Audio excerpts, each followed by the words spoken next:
ici au Hackerspace de Nanterre de proposer cette conférence sur The Convenient Life, qui est une performance artistique que j'ai réalisée en 2019, en juin 2019 précisément, dans le cadre d'une année de recherche que je faisais en Chine et notamment à Shanghai.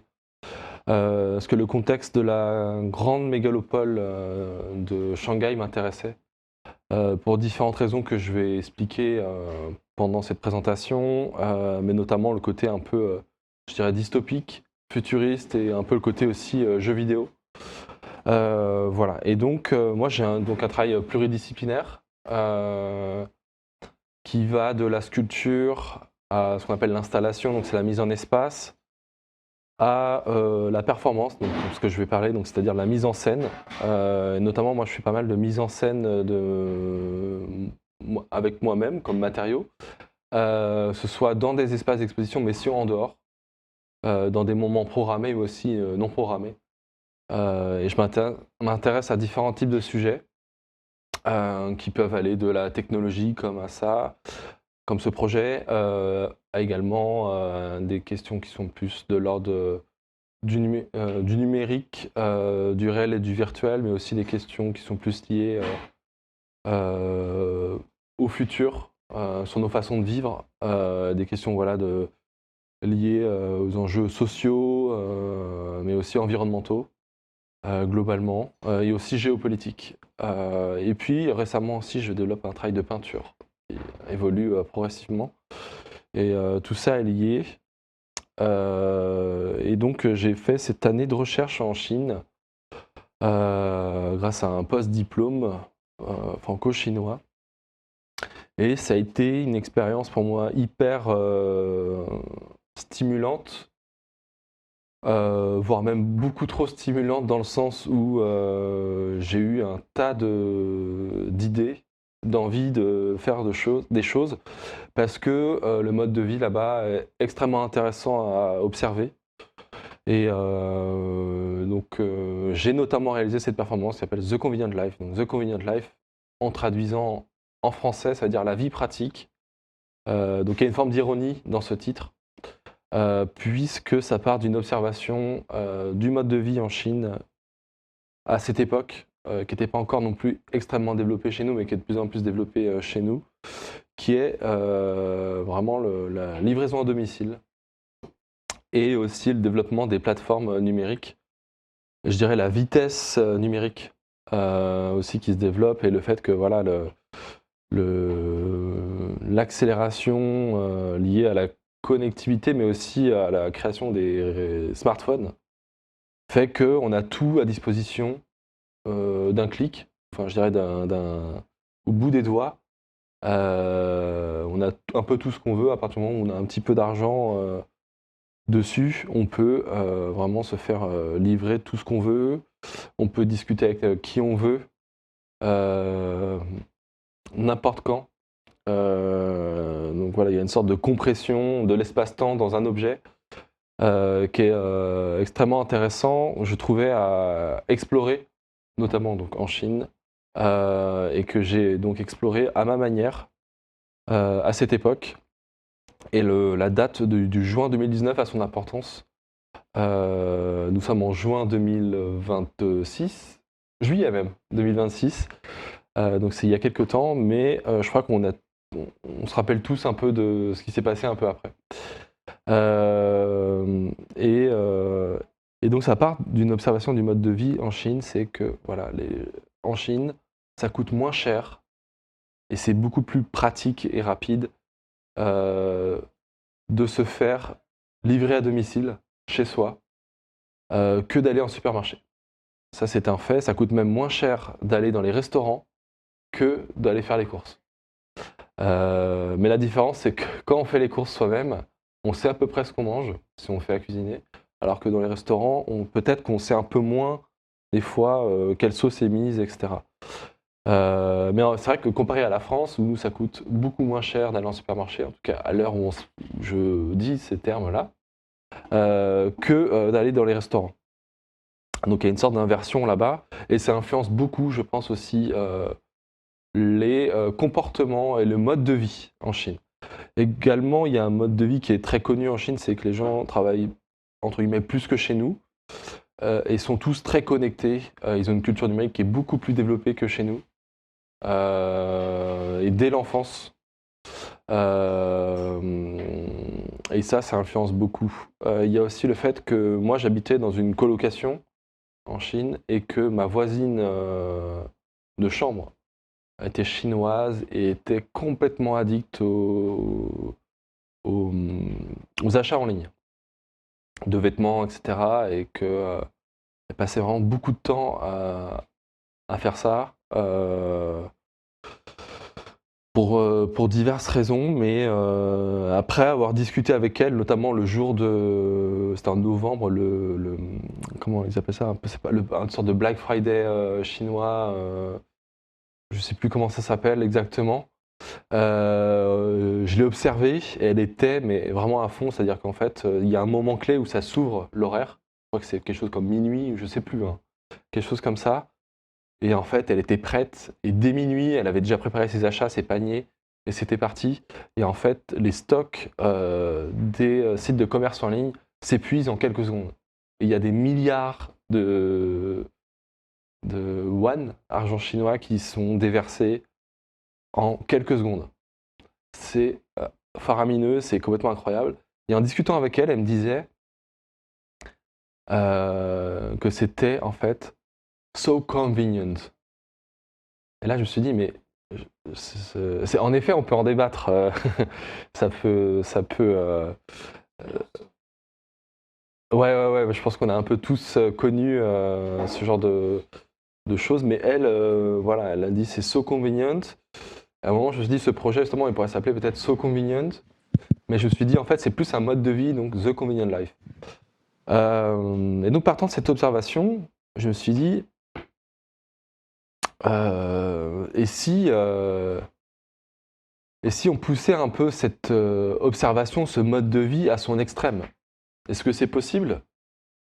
Et en fait, on me rend compte aussi qu'en Chine, l'argent est de plus en plus dématérialisé et l'argent est de plus en plus uniquement sur ton smartphone, sur des applications comme Alipay ou WeChat, qui sont un peu l'équivalent de WhatsApp et de Revolut mixé. Et eux, c'est une application. Donc c'est l'idée de centralisation totale de toutes les données, etc. Nous, on est encore au stade, à l'époque, enfin, au moment où on se parle, où il y a diverses applications, WhatsApp, Instagram, Messenger, Discord, etc. Eux, en Chine, ils ont tout centralisé sur WeChat, ce qui est so convenient.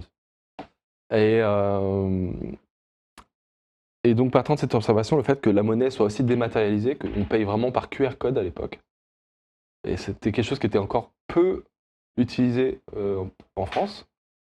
Donc c'est pour ça aussi que je disais, j'avais l'impression d'être dans le futur là-bas, parce qu'ils étaient vraiment technologiquement, enfin en tout cas numériquement beaucoup plus développés que nous. Ils avaient vraiment une sorte d'intelligence numérique beaucoup plus développée en tout cas. Une convivialité, je ne sais pas si ça peut se dire, mais de l'usage du numérique, beaucoup plus développé que nous. Et donc voilà. Et en fait, je me suis dit, mais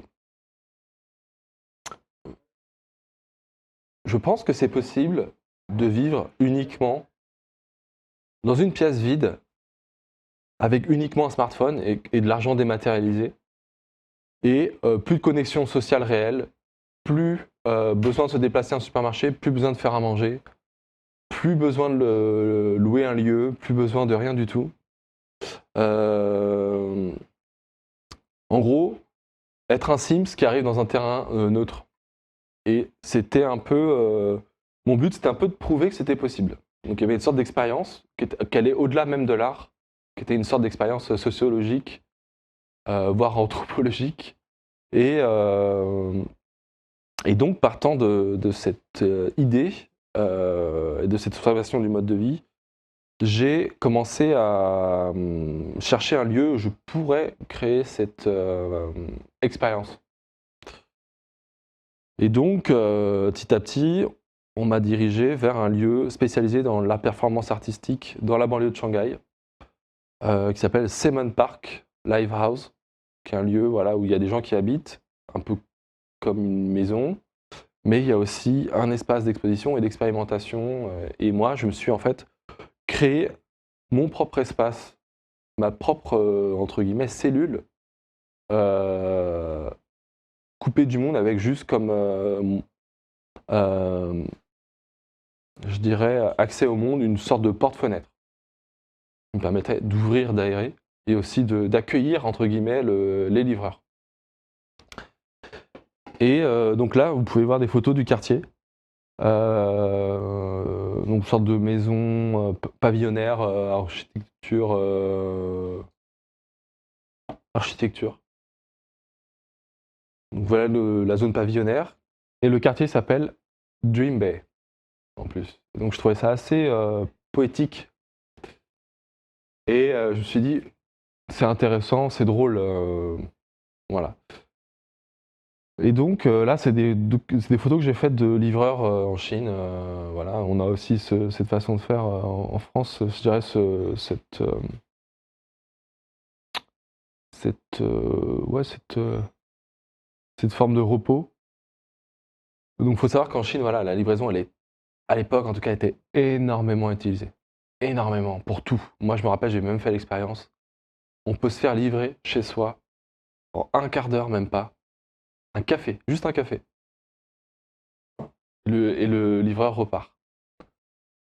Et donc ça, c'est moi au tout début, dans ma sorte de cellule que j'ai fabriquée, où voilà, j'avais juste un t-shirt basique, un jean et juste mon téléphone. Je n'avais ni toilette, ni douche, rien du tout. J'avais aussi évidemment mon chargeur de téléphone et j'avais l'équivalent d'à peu près 60 € en argent dématérialisé pour expérimenter cette idée. Et donc la première commande que j'ai passée, évidemment, par ironie, c'est un menu McDonald's qui est vraiment le standard de la junk food, du fast food. Et je trouvais ça très drôle de commander McDonald's en Chine. Je suis à l'autre bout du monde et ça existe quand même. Enfin, c'est vraiment la standardisation. Voilà, et puis aussi la vitesse, en même pas 10 minutes, c'est arrivé.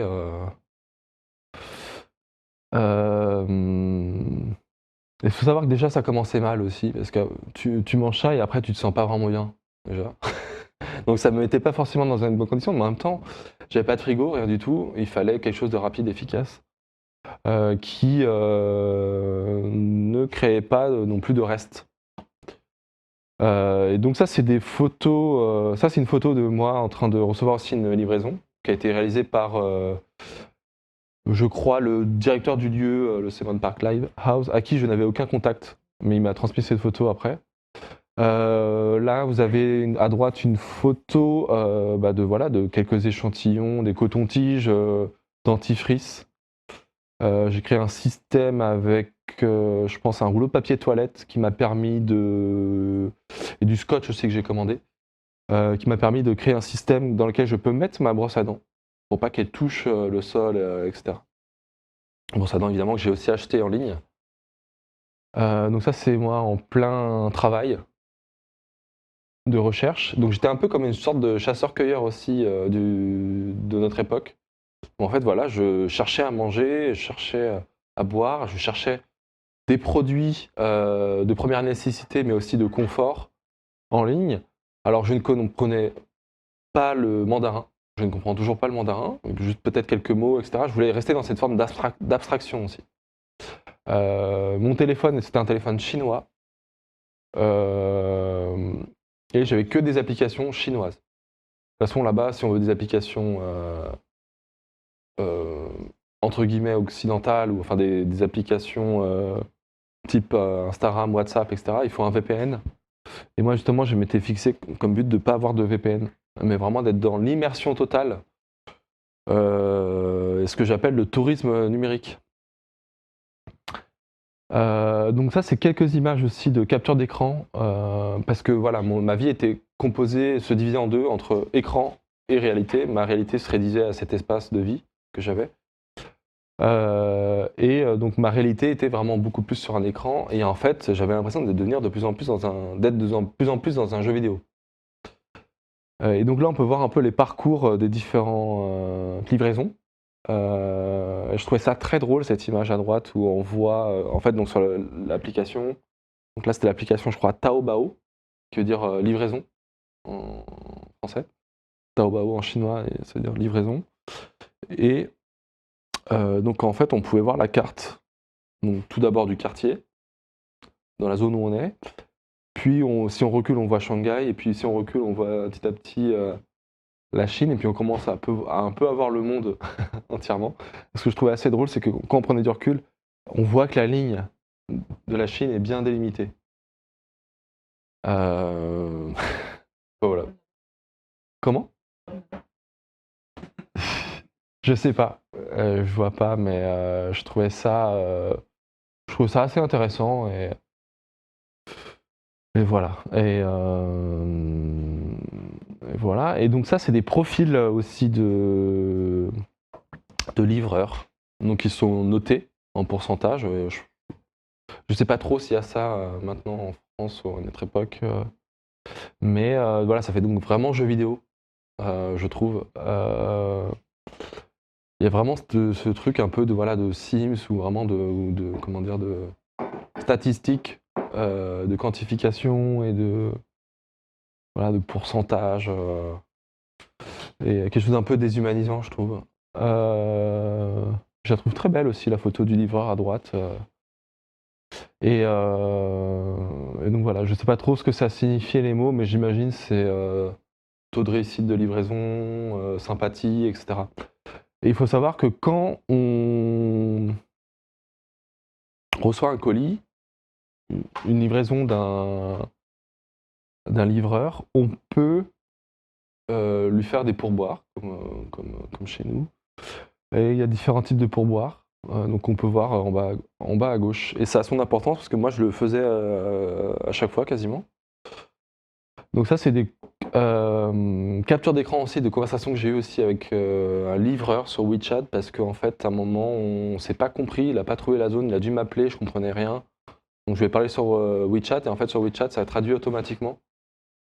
Et en fait c'est quelqu'un, quand on lit la conversation, qui a en fait sa propre boutique dans le coin, dans le quartier, et il livre lui-même.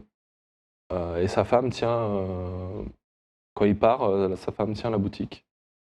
Et ce que j'ai vu aussi, alors c'était plus en Corée du Sud, en résidence, 1 an et demi avant, mais je crois qu'il y a ça aussi en Chine, c'est-à-dire qu'il y a aussi des gens qui habitent dans des sortes de convenience stores, qui sont des petites boutiques ouvertes 24/24, et ils dorment dans la boutique.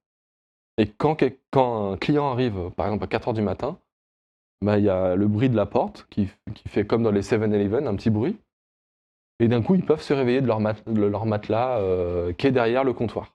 Et ça, c'est extrêmement choquant et c'est extrêmement gênant.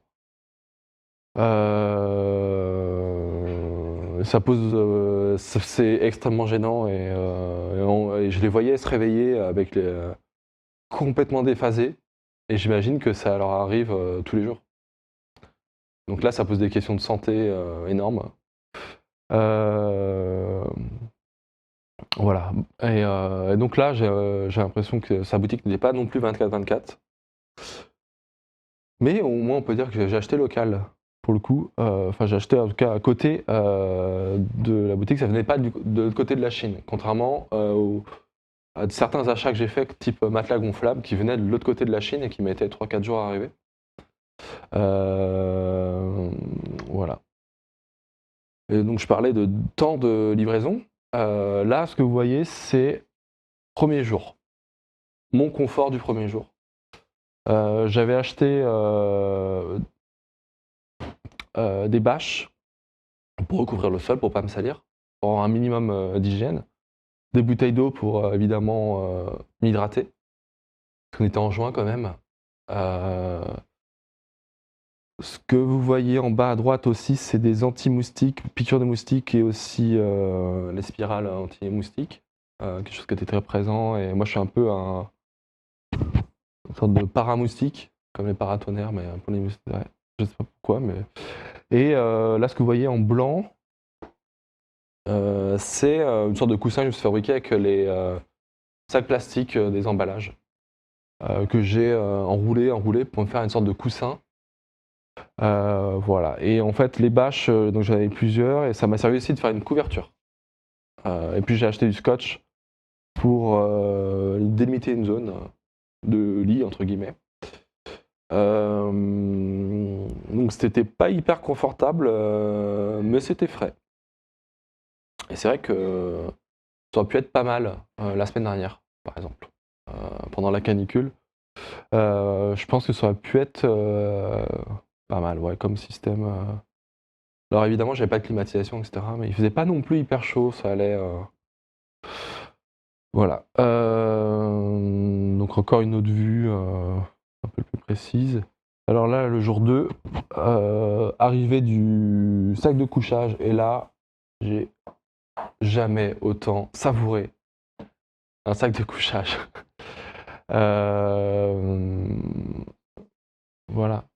Jour 3, arrivée du coussin de voyage gonflable. Pareil, énorme confort. Là, on était sur de l'essentiel, radicalement essentiel. Et jour 3 ou 4, ouais, arrivée du matelas gonflable. Et là, hôtel 5 étoiles, vraiment grand confort, quoi.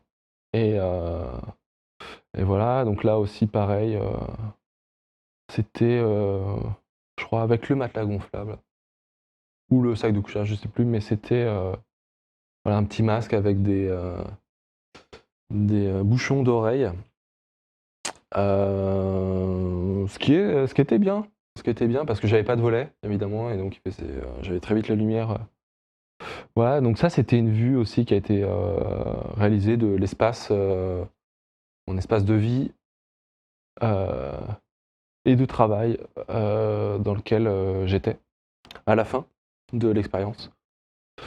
Évidemment, j'ai spoilé un peu, mais évidemment, ce travail artistique avait une répercussion avec le confinement qu'on a tous connu en 2020. Puisqu'à cette époque-là, on n'appelait pas ça comme ça, mais en fait, à la relecture de ce projet, c'était un auto-confinement. C'était un confinement. Et la coïncidence fait que c'était un confinement en Chine 6 mois avant le Covid. Et donc cette coïncidence a eu un petit peu de répercussions médiatiques à ce moment-là. Et il faut savoir aussi que j'ai été assez perturbé par ça, parce qu'en fait j'avais envie de faire un projet de plus grande envergure en retournant en France. Et bien sûr, avant que le Covid arrive, je voulais développer ce projet de The Convenient Life de façon beaucoup plus sérieuse, dans un vrai espace. Là, la version 1 que j'ai faite, c'était vraiment une expérimentation. Sur 5 jours, donc une semaine de travail. Et moi, mon but, j'avais envoyé plusieurs dossiers de candidature pour des appels à projets, etc., en revenant en France, en disant voilà, je vous propose ça, j'ai envie de faire ce projet pendant 1 mois, tout seul. Et puis après, à la réflexion, je me suis dit non, en fait, il faut le faire de façon collective. Et je voudrais faire une sorte de comment on peut appeler ça, une sorte de love story de la livraison à vraiment avec, je sais pas, 10 personnes dans une même pièce. Ils commencent avec rien du tout et ils se font livrer à domicile. Et ils ont un budget chacun. Voire ils n'ont pas de budget, il faut qu'ils trouvent de l'argent eux-mêmes, etc.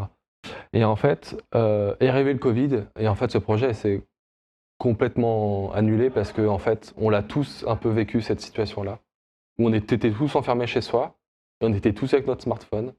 Beaucoup de personnes se faisaient livrer à domicile, et les seules personnes qu'on voyait dans les rues, c'était les livreurs quand même. C'était assez. Et en fait, j'ai eu un sentiment qui était extrêmement étrange, c'est que la réalité m'a volé l'idée. C'est vraiment très étrange à dire, mais il y avait quelque chose comme ça qui s'est passé, où en fait la réalité dépasse un peu la fiction de... Même si c'était pas une fiction en fait, c'était une sorte de micro-action, micro-expérience parasite un peu en parallèle de la réalité, pour démontrer que ça pouvait être possible aussi de vivre en autonomie via le smartphone et la connectivité et la plateformisation de l'économie. Et voilà. Et donc j'ai eu ce sentiment qui a été très étrange. Et donc au début je savais pas comment le prendre. Maintenant je me dis bon bah tant pis, c'est fait, c'est comme ça. Enfin, c'est la- c'est les choses qui arrivent. Mais au début je m'étais dit ouais, j'ai une idée intéressante. Ça peut être hyper cool, ça peut être hyper marrant, ça peut être super chouette de faire avec des amis, même des gens qu'on connaît pas dans un lieu, etc. De tout documenter en direct, etc. Et puis finalement, voilà, le Covid arrive, on est tous confinés, et là, l'idée, bah, évidemment, elle s'annule, enfin, à mon sens. Et donc, il y a eu voilà, plusieurs articles en ligne, dont celui-ci, par Ouzbek Erika, qui est un magazine que j'aime bien, justement, qui explore les questions du futur et de la technologie. Voilà. Et je trouve que l'article est très bien de la journaliste. Et donc, moi, j'ai documenté, quand je vous disais, tout ce que j'ai fait pendant ce séjour. Ce séjour, cette expérience de 5 jours, et notamment, j'ai tout enregistré ce que je faisais sur mon téléphone. Et j'ai aussi tout filmé ce que je faisais aussi moi-même, par exemple gonfler le matelas gonflable, des choses comme ça. Une sorte de geste banal, mais dans ce contexte-là qui devenait intéressant et performatif. Euh, voilà, donc je peux vous montrer ces vidéos. Donc je vais vous montrer un extrait justement de ces vidéos, parce que j'ai fait une vidéo documentation et voilà.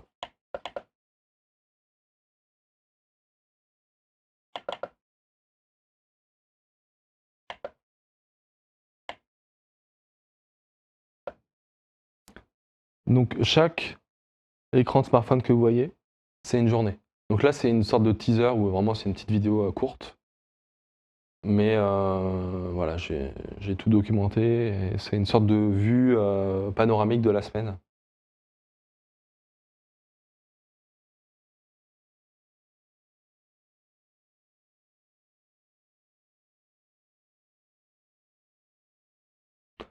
Mais je passais pas mal de temps aussi à naviguer sur les applications chinoises de livraison parce qu'il y a énormément de choses. C'est un délire. Mais j'essayais quand même de faire des bonnes affaires. Donc voilà, à un moment j'ai dû me déplacer, et il y a un livreur qui est venu apporter mon repas. Et il essaie de parler anglais, mais il n'arrive pas du tout. Et moi je parlais pas du tout chinois. Enfin c'était... Voilà. Vous pouvez voir sur l'article la vidéo du coup, qui fait 20 minutes, la vidéo entière.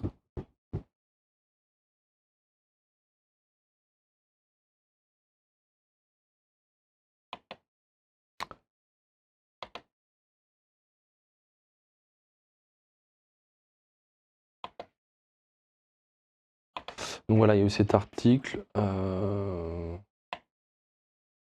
Voilà, et j'ai beaucoup aussi parlé à la journaliste voilà, de ce rapport au fait qu'on devienne de plus en plus des Sims, j'ai l'impression, avec l'usage des réseaux sociaux où en fait on est sorte des propres avatars de nous-mêmes, avec le côté statistique, comme je vous parlais, de la notation des livreurs, mais aussi on s'auto-note sur les réseaux sociaux en mettant des likes, etc. Après, je ne critique pas les réseaux sociaux, je pense que c'est vraiment une très belle évolution aussi sociétale, le fait de démocratisation de l'opinion, des points de vue, etc. Mais comme toute évolution, il y a des bonnes choses et il y a des mauvais côtés. Mais on peut y voir quelque chose de l'ordre du Sims, et puis on n'est pas encore arrivé, ça n'a pas forcément fonctionné pour le moment, mais le côté métavers, où quand Mark Zuckerberg parlait de l'arrivée du métavers, moi ça m'a fait très peur, là je me suis dit là on va arriver vraiment comme des Sims. Et le fait voilà, aussi que l'argent commence à se dématérialiser de plus en plus, et qu'on va arriver peut-être sur une sorte de monnaie numérique. Donc voilà, il y a une sorte de numérisation de tout, et des corps, et de plus en plus aussi des pensées avec l'IA, le fait que l'IA va de plus en plus avoir d'informations sur nous, faire des probabilités, des comportements, etc. Donc on pourra de plus en plus modéliser aussi nos comportements, nos pensées. Voilà. Et donc, voilà, ce travail était... C'était où déjà le plein écran? Excuse-moi.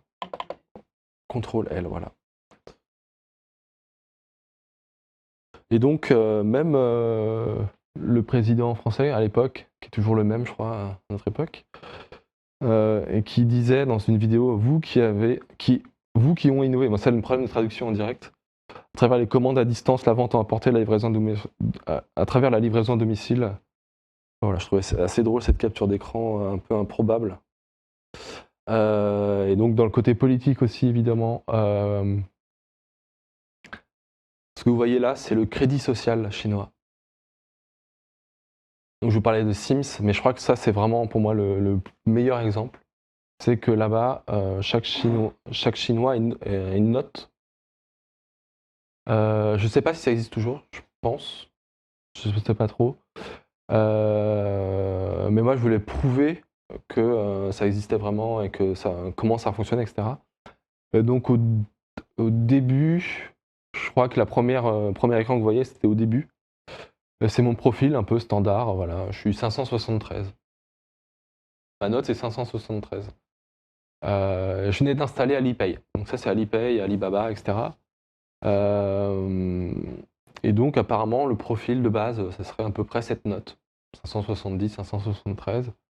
Et en fait, j'ai remarqué que plus je consommais, plus je mettais des bonnes notes au livreur, plus ma note de crédit social s'améliorait.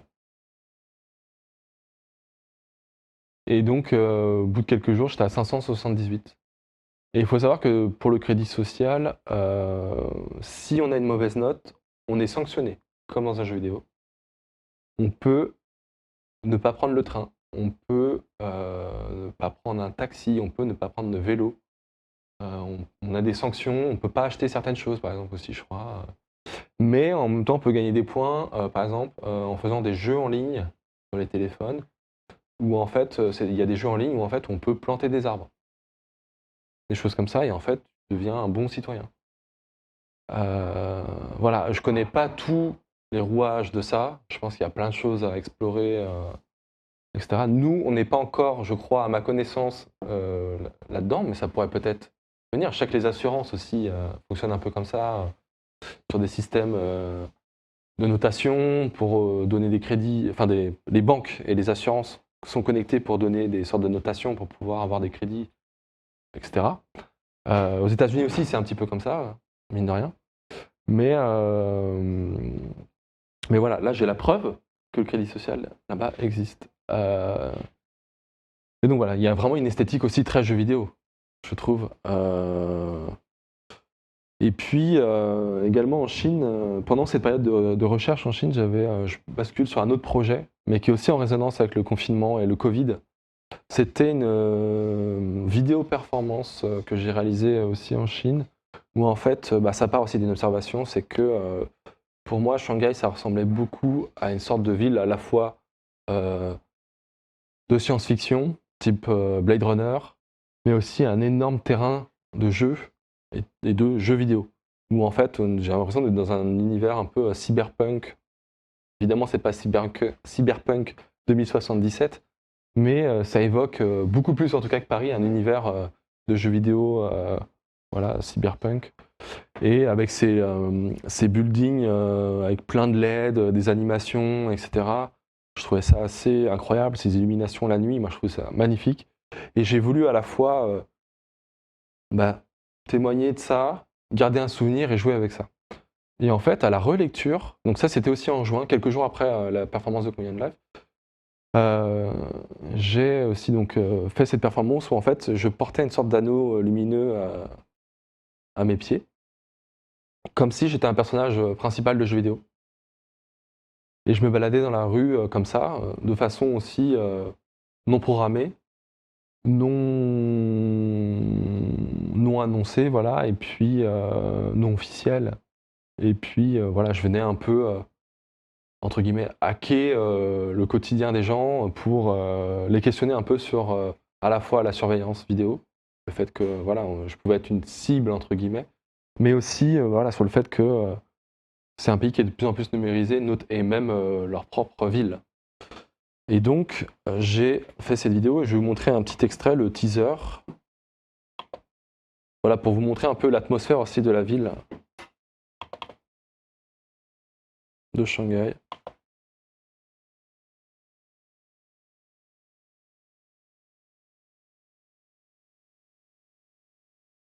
Donc, je l'ai filmé en caméra cachée aussi.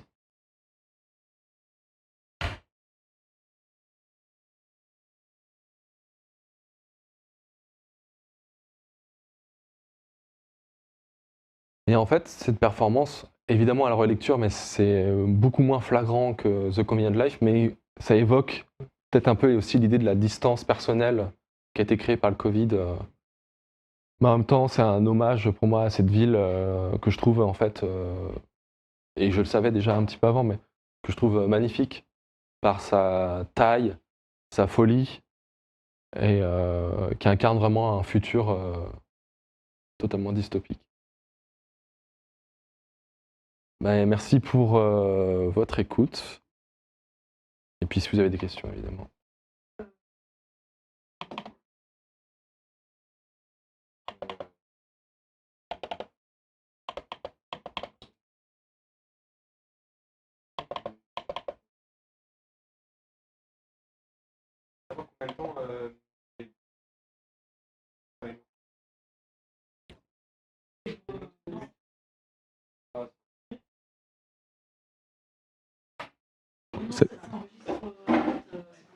Ah, pardon. Il n'y a pas le retour, donc je peux poser la question. Du coup, combien de temps a duré l'expérimentation quand tu étais dans la pièce? 5 jours. 5 jours. Ouais, parce que j'avais plus d'argent et j'avais envie de, de revenir dans la réalité. C'est vrai que c'était très dur au bout du deuxième jour déjà. Ouais. Et voilà, c'était, je pense, suffisant pour prouver l'expérience. Et du coup, pas du tout de liaison, de connexion sociale autre qu'avec les livreurs et Alors, il fallait se déplacer, etc. Parce que du coup, tu avais une activité. Comment ça se non, passait non, non, autour? je restais confiné.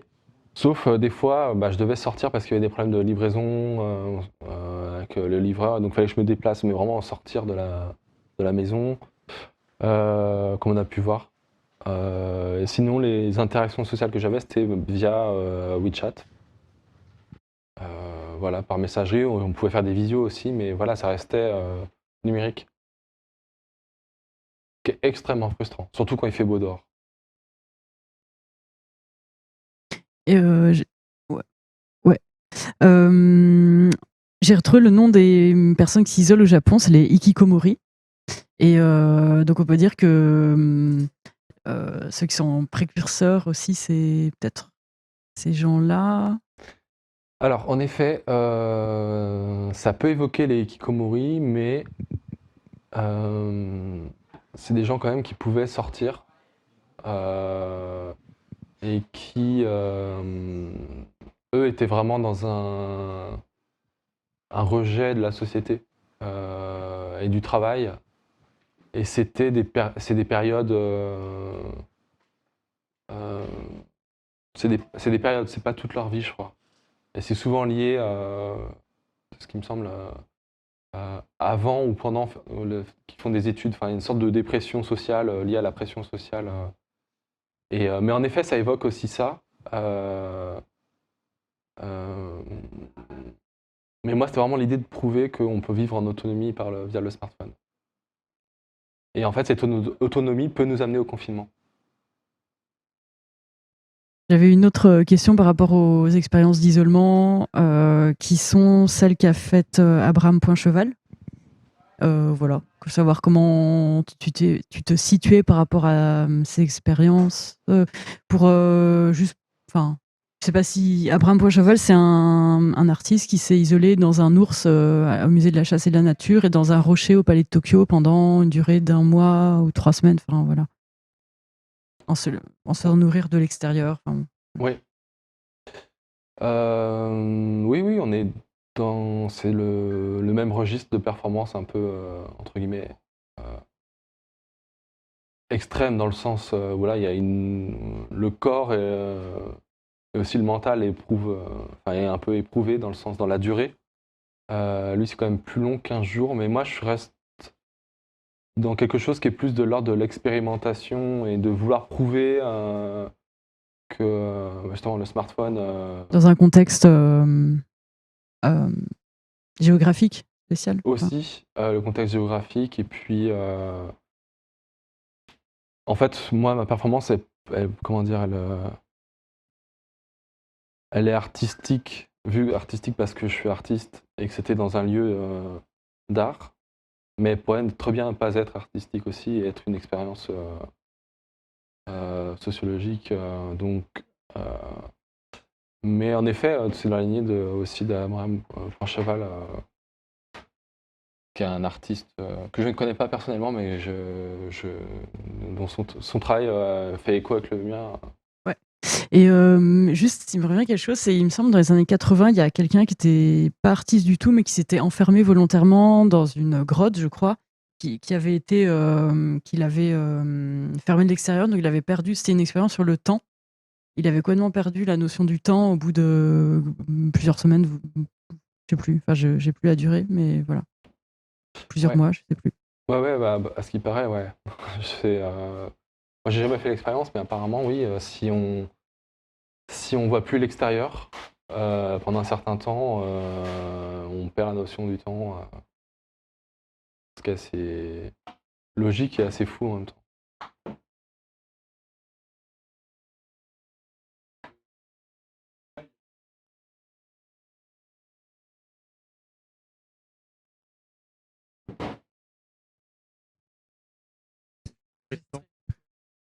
Non, mais tout ce qui est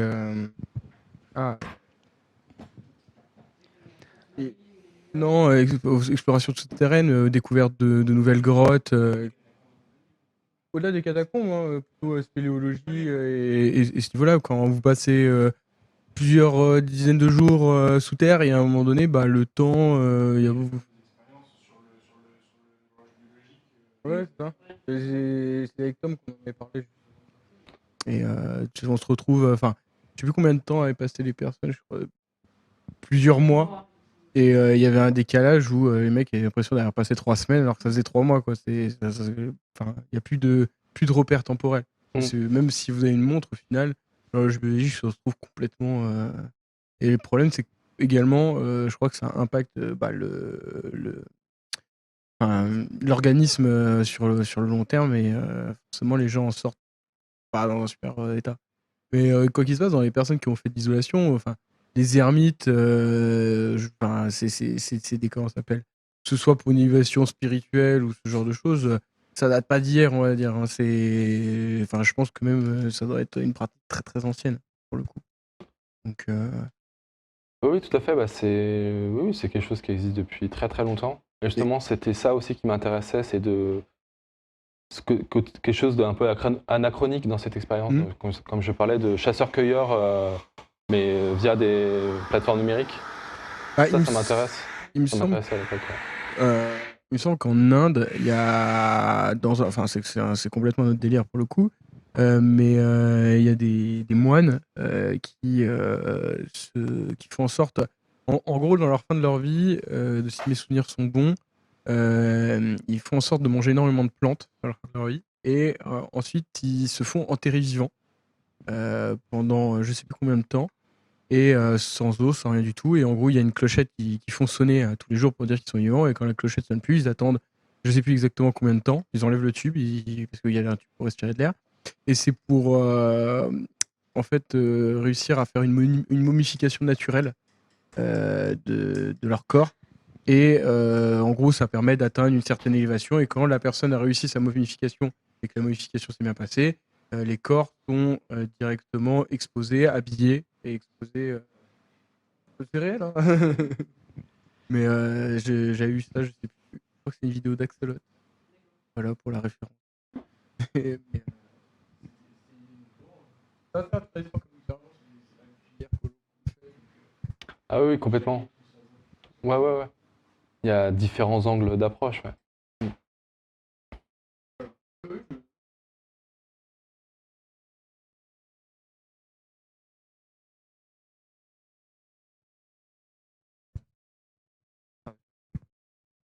Peut-être moins capricieux. Ouais. Alors moi en fait, ce qui m'a frappé surtout en fait, c'est vous me disiez au début, le fait que ce soit en Chine et on va dire l'alignement, comment dire, le fait que la Chine permette de faire ça. En fait, c'est assez intéressant parce qu'en fait, j'ai un pote qui a passé, je crois, il a fait 6 mois de stage en Chine, truc ingénieur et tout. Je crois, il était à Shanghai, puis c'est un autre endroit plus dans les terres.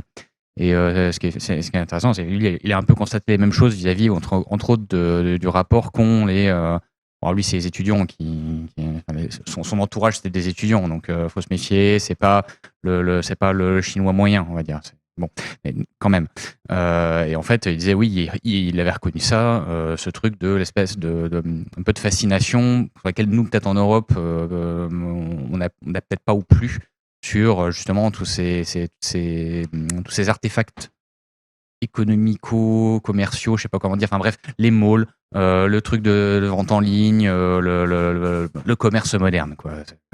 La consommation de la classe moyenne moderne voilà, que nous peut-être on est peut-être un petit peu blasé, hein, parce que bon, quand on voit qu'il y a le millénaire là à Aubervilliers, qu'on dirait un film de Ken Parsons, parce qu'il n'y a plus personne dedans, ça veut dire qu'en fait c'est un peu changé. Moi je serais pas surpris, je ne sais pas s'il y a vraiment des études sérieuses qui ont été faites là-dessus, mais ça s'expliquerait aussi pas mal par le fait que c'est peut-être quelque chose qui est arrivé de façon un peu violente en Chine. Enfin, peut-être que la population a moins eu le temps de s'habituer à l'arrivée de ces trucs-là, qui font qu'ils ont aussi moins eu la fatigue et le délaissement qu'on a maintenant. Que bon, bah, nous en Occident, voilà, aux États-Unis, les black box, les big box, les malls sont en train de tous se vider, ils savent pas quoi en faire.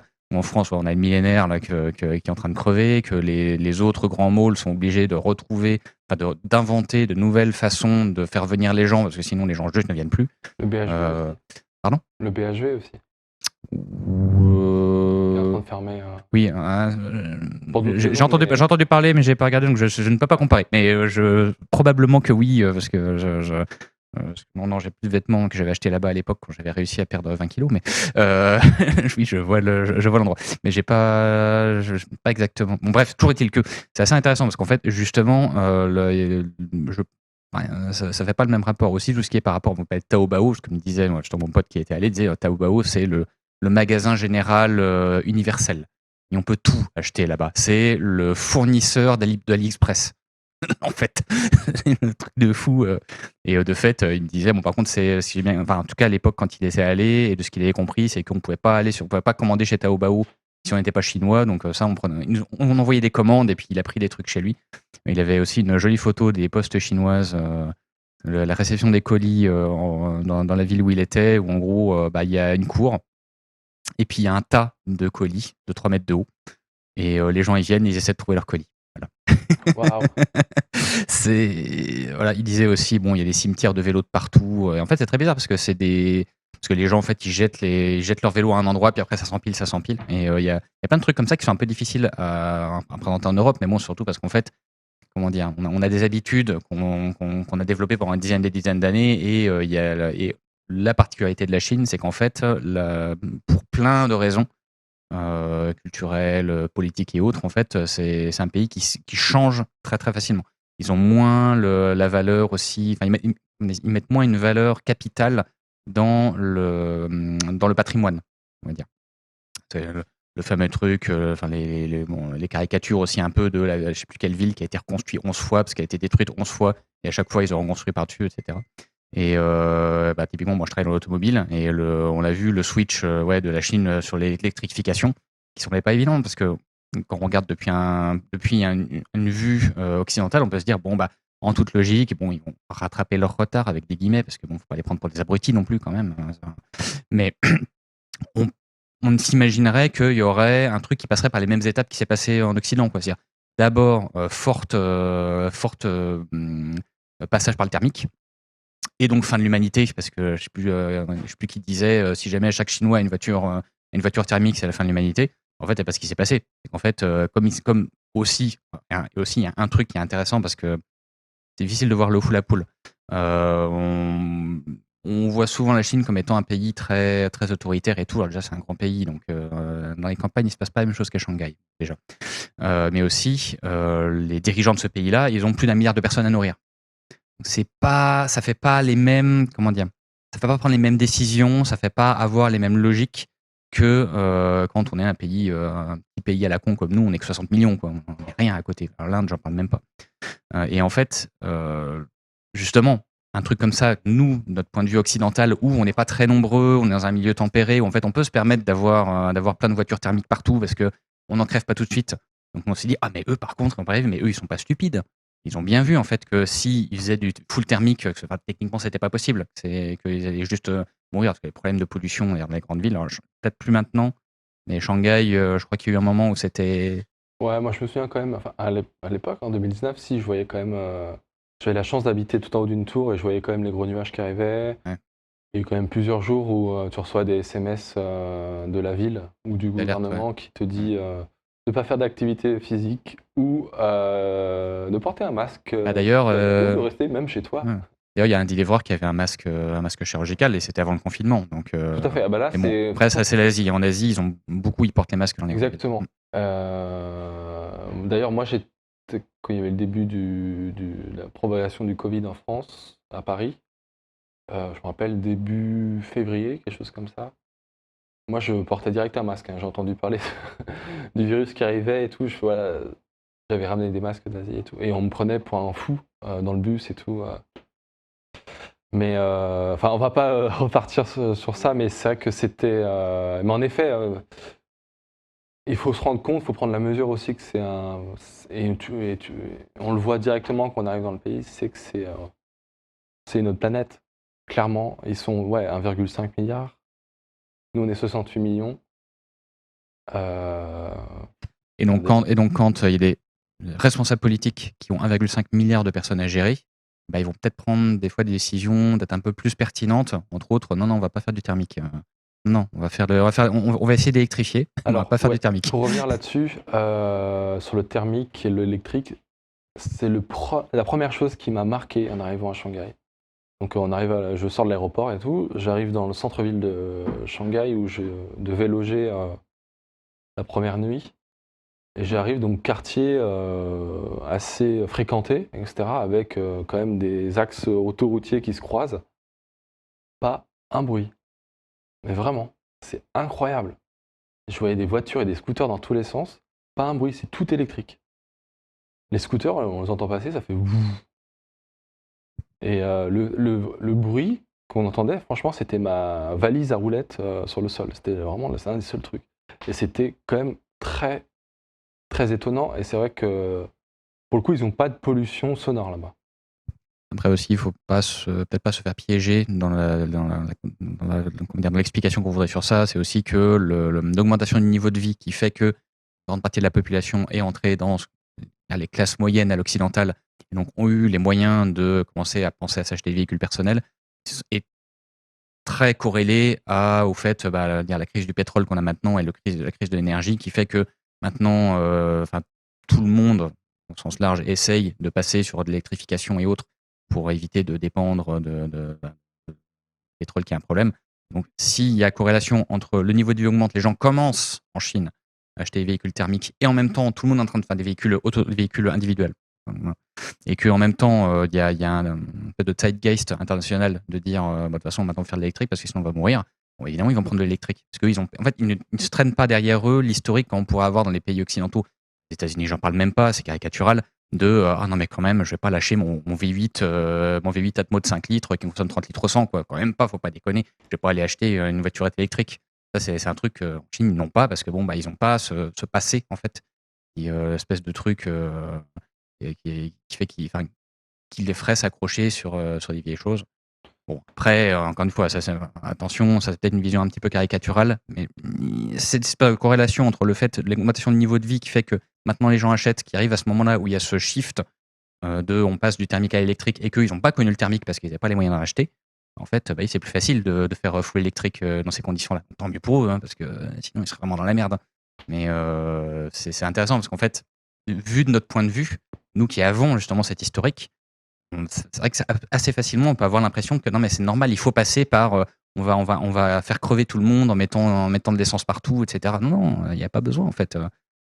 C'est justement eux, ce pays-là s'est développé d'une façon un peu différente en fait. Ils sont pas passés par cette étape-là parce qu'il n'y avait pas besoin en fait. Et qu'en fait c'est plutôt que nous on a l'impression que l'étape est obligatoire, mais en fait elle ne l'est pas. Je pense qu'il y a aussi. Oui, parce qu'il y a eu une croissance beaucoup plus rapide, ça va beaucoup plus vite. Oui, Mais il y a et assez aussi récente aussi, et qui est arrivée en même temps que ce shift-là, donc ils ont accompagné le shift. En fait. Complètement. Et il y a aussi, je pense, une raison économique, c'est que les constructeurs de voitures automobiles sont beaucoup plus subventionnés par l'État, ce qui fait que ça baisse le coût de vente des voitures, ce qui fait que c'est beaucoup plus accessible. Et je pense que beaucoup de gens se sont dit, bon bah, pour à peu près le même prix, autant prendre une électrique. Et je pense que c'est une directive qui vient du haut et qui est une logique. On voit bien en France qu'on ne peut pas rivaliser, en tout cas pour le moment, sur ça. Mais en même temps, c'est une stratégie en fait. C'est une stratégie qui fonctionne pour eux.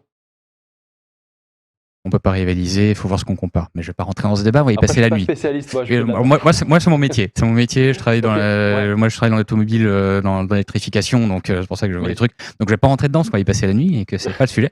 Mais j'ai un autre truc à dire aussi, mais je sais plus ce que c'est, donc c'était peut-être pas si important que ça. Ouais, c'est juste qu'en fait, quand vous parliez de votre colocataire là qui était à fond sur les trucs de commande en ligne, ça m'a rappelé justement mon pote qui disait il traînait pas mal avec une autre étudiante, qui aimait bien traîner avec, et puis à un moment ils sont allés dans un mall, il la voyait en mode j'aime bien passer beaucoup de temps dans ce mall. C'est un mall dégueulasse, enfin un mall normal quoi, enfin un truc on n'a pas envie de rester dedans nous les occidentaux parce que c'est bon, ça nous fait flipper quoi. Je sais plus, il y a des films de zombies dans les malls quoi. Enfin, c'est pas, on n'a pas envie d'être dans ce genre-là. Et en fait, il disait, il était vachement frappé et que ça l'a déçu en fait de voir que cette fille-là en fait était, par contre, elle était super, c'est génial, j'adore passer du temps là. Et là, il a senti le gap en fait qui est. Et pour le coup, c'est intéressant parce que c'est presque. C'est pas un truc où on peut. C'est difficile d'avoir un point de vue raciste en dire ce truc-là en disant c'est les Chinois, ils ont des goûts bizarres et tout. Parce que je suis désolé, mais on a tous, les années 70-80, quand les malls ont commencé à arriver, on était tous comme elle, en fait. Donc c'est juste que c'est décalé dans le temps, quoi. Et que, en fait, nous, c'est intéressant parce qu'en fait, d'une certaine façon, ça donne l'impression. C'est pour ça que moi, je suis pas, comment dire, je suis un peu embêté quand vous dites c'est vraiment une autre planète, un lieu futuriste et tout. Moi, j'ai presque, c'est un peu bizarre, je le sens plus, au contraire, comme un décalage dans le temps où on revoit ce qu'était notre société, enfin certains éléments, parce que pas tout, parce qu'effectivement, il y a d'autres choses où la société chinoise est complètement différente. Mais il y a des aspects en fait où on voit des trucs, des morceaux de trucs culturels et sociaux qui sont un peu des capsules temporelles de nous, de l'Occident il y a 40-50 ans. Quoi. Ouais. Mais juste qu'ils passent en fait. C'est pas genre qu'ils sont tout décalés, même c'est juste qu'à un moment, hop là, ce truc il passe, puis ils se remettent.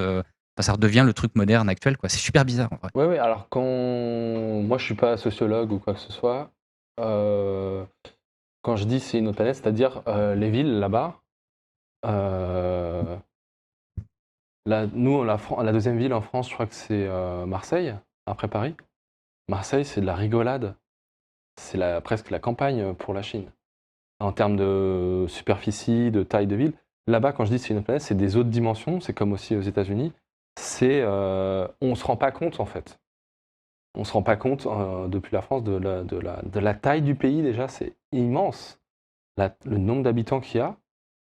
Aussi le PIB qu'a ce pays, et la vitesse à laquelle la technologie se développe aussi là-bas et le mode de vie aussi qui est différent. En fait, c'est vraiment différent. Et même la façon de penser culturellement, etc. Donc, pour moi, c'était vraiment hyper enrichissant, hyper stimulant. Et moi, je conseille à tout le monde d'aller passer du temps dans des pays différents de pays dans lesquels on a grandi. Parce que le danger, c'est qu'on pense de chez nous, de notre écran, en regardant la télé ou en regardant les infos ou quoi que ce soit, qu'en fait, on pense avoir le point de vue, la vérité, alors qu'en fait, c'est beaucoup plus complexe et beaucoup plus pluriel que ça. Et donc moi, ce genre d'expérience aussi m'a apporté ça. Et donc moi, je suis pas du tout en train de juger quoi que ce soit. Par contre, j'ai un point de vue qui, moi, me pose question par rapport à la livraison à domicile quotidiennement, parce que il y a des gens, c'est quotidiennement. C'est qu'est-ce qu'ils mangent dans ces repas-là, ils savent pas vraiment. Ça pose des questions de santé, mais aussi de mode de vie. Beaucoup de personnes, j'ai vu en Chine, ne savent pas faire à manger. Moi, je trouve ça assez problématique. Mais ça, c'est un point de vue très personnel. Comment ? En Occident aussi, mais ça c'est aussi lié aussi aux grandes villes, le fait que peut-être qu'ils ont plus d'heures de travail, peut-être que voilà ils font plus d'activités aussi à côté. Mais ça pose aussi certaines questions et voilà. Et en fait voilà. Et moi c'était aussi le questionnement par rapport voilà à la livraison à domicile, etc. C'est pratique, c'est convenient, mais si on va jusqu'au bout, la logique, ça nous amène à l'autoconfinement. Après, tout l'aspect plus politique d'avoir des larbins à pas cher, mais bon, bref, et donc, pour arrêter, je me suis rappelé le truc, c'est quand vous parliez crédit social, donc de ce que j'en ai lu, hein, donc pas spécialiste, mais ce que j'en ai lu, ce que j'ai entendu, donc ça existe toujours. Par contre, et ça j'avais lu pas spécifiquement sur le crédit social, mais sur le fonctionnement politique de la Chine de façon générale, c'était dans pas le Courrier international, mais le Monde Diplo. Ils en avaient parlé, et ce qui expliquait, c'est qu'il y a un truc qu'il ne faut pas oublier, c'est que la Chine, c'est très grand, et qu'en fait, ça donne l'impression que c'est très centralisé, parce qu'il y a une volonté de Pékin de faire un truc centralisé, mais techniquement, il n'y arrive pas, parce que c'est pas possible. Il y a trop de monde, c'est trop grand, donc localement, on s'arrange, et en fait, entre autres, le crédit social, il y a tout un côté que c'est plus un truc qui est... Alors déjà, a priori, c'est un truc qui avait été plutôt, mais bon, à confirmer, monté pour, vous parliez des assurances et des banques, bah oui, à la base, c'était un truc pour le financement des entreprises et pour identifier la solvabilité des gens qui montent des entreprises, pour arrêter d'avoir des arnaques à la con qui foutent la merde dans le système économique où il y a un milliard de personnes à nourrir, donc il faudrait éviter ces conneries-là. Et qu'en fait, bon, c'est plus une suggestion d'application, et que en fait les trucs qu'on a entendus nous en Europe, c'est beaucoup des endroits où il y a eu des histoires de vraiment très orwelliennes, avec des gens qui se retrouvaient, comme je disais, avec à plus pouvoir accéder à des choses du fait qu'ils n'avaient pas un bon crédit social. Moi, ce que j'ai entendu dire, mais à confirmer parce que je ne suis pas à 100% sûr des sources, c'est qu'en fait ça, il y a certains endroits, certaines provinces, les provinces et les trucs locaux ont un peu de liberté sur comment implémenter la chose. Et il y en a certaines qui ont un peu fait du zèle. Et celles qui ont fait du zèle, ça a fait une très mauvaise pub, et justement, il y a eu des plaintes, des gens qui sont allés monter au créneau, et qu'après, ils ont arrêté de faire leur conneries. Donc, bon. Donc, à la fois, bon, ça veut pas dire que ça n'a pas disparu et que c'est quand même pas utilisé pour faire des choses, mais ça me paraît un peu pas très réaliste de s'imaginer que c'est appliqué comme voudrait l'appliquer le truc central de tout le monde fait pareil. En vrai, c'est pas comme ça que ça se passe. Oui, T'es là parce que sinon on va y passer la nuit. Non, mais après, moi, je dis pas, je suis pas expérimenté pendant des mois et des mois. Je dis juste en quelques jours, en mettant des bonnes notes, en consommant, en ayant voilà, une stabilité entre guillemets financière. Voilà, c'était vraiment très très léger, mais du coup, ma note s'est améliorée. Et en regardant un peu comment fonctionne l'application, etc., on peut voir que si on est en dessous d'un taux, on ne peut pas commander un billet de train, des choses comme ça. Mais après, c'est tout à fait, j'ai entendu ce que vous dites, mais ça, moi, je voulais vraiment comparer ça avec ces captures d'écran vraiment à un jeu vidéo. Voilà, quelque chose de l'ordre du jeu vidéo qui est. Voilà. Oui, oui, non. Et là, on partirait sur autre chose. Mais en même temps, c'est ça aussi qui m'intéresse. Gamification, en fait. La ludification de la société. Voilà. Et mais en effet, et c'est ça aussi qui m'intéressait de passer du temps dans ce pays, à cette époque-là. C'était que justement toutes ces questions étaient sous-jacentes. Et donc c'est une façon aussi pour moi de ce projet d'en parler de façon pas forcément directe, mais d'une autre manière. Et j'aurais tellement aimé de faire d'autres projets encore, mais évidemment. Mais c'est vrai que le retour en France, je tiens à préciser qu'il n'a pas été facile. Parce qu'un an là-bas, pour moi, j'avais l'impression d'être dans le futur. Déjà, de façon pragmatique, c'est dans le futur, puisqu'ils vivent à peu près 6 heures d'avance sur nous. C'est-à-dire que le jour se lève plus tôt. Ils sont donc techniquement dans le futur, voilà. C'est pour. Mais voilà, il y a vraiment en tout cas cette avancée technologique. C'est pour ça que je parle de futur, et qui était vraiment où j'avais envie d'explorer et de jouer avec en tant qu'artiste. Ouais, bah merci Vincent pour cette conférence.